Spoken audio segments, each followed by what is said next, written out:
You'll be able to admire one of the most atmospheric parts of the garden on our tour, Magnolia Garden. This small yet graceful creation makes its name on the large tree over the whole garden.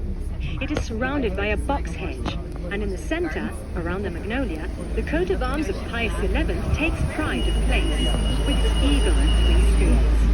The coat of arms is also outlined in box.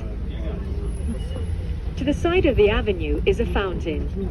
The magnolia tree, with its splendid blossoms and strong symbolic connotations, was brought to Europe in the 18th century. For many years after it arrived, it was thought to be extremely delicate and grown in greenhouses.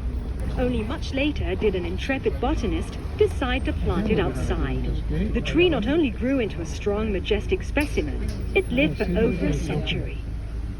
Despite their apparent fragility, magnolia flowers have a strength that soon made them synonymous in the language of flowers with dignity and perseverance, values that are particularly important to the Christian faith.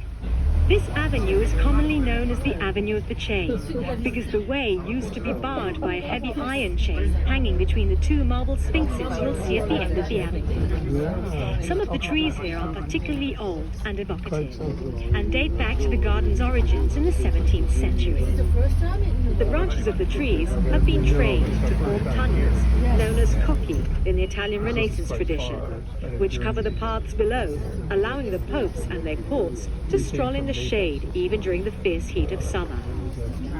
Let's turn our attention back to these origins for a moment, and to Taddeo Barberini, the talented nephew of Pope Urban VII, who married Princess Anna Colonna in 1627. The following year, after acquiring a whole series of small parcels of land from the municipality of Castel Gandolfo, which corresponded in large part to the lands of the ancient villa of Domitian, Taddeo began to create this elegant garden, leveling off the land and setting out a series of avenues lined by box hedges.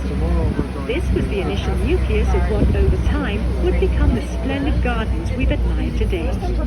The estate is now known as the Villa Barberini, but at the time was called the Villa di Montepecchio. It was not long before Taddeo Barberini also bought the adjacent villa, belonging to the apostolic referendary Monsignor Scipione Visconti, so he could be closer to his uncle, the Pope Urbano VIII, when he was residing at the apostolic palace of Castel Gandolfo.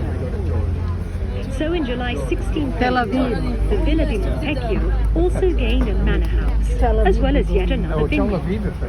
Most of that original house was soon demolished, although the section facing the sea was retained, so that it could be transformed and extended under Gian Lorenzo Bernini, who would become architect to the Holy Church of Rome.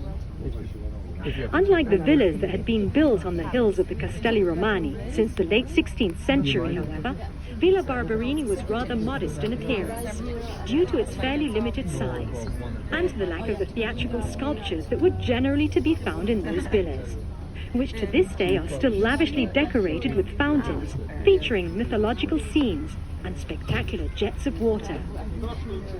The reason for the simplicity of Villa Barberini was very probably Taddeo's desire to conform to the decisions of his uncle, Pope Urban VIII, who had rebuilt the adjoining apostolic palace with a noble simplicity and restraint. Prince Taddeo Barberini of Palestrina and his wife Anna Colonna first stayed here in the autumn of 1635, a visit that coincided with the arrival of Urban VIII at Castel Gandolfo. We've now reached the end of our journey.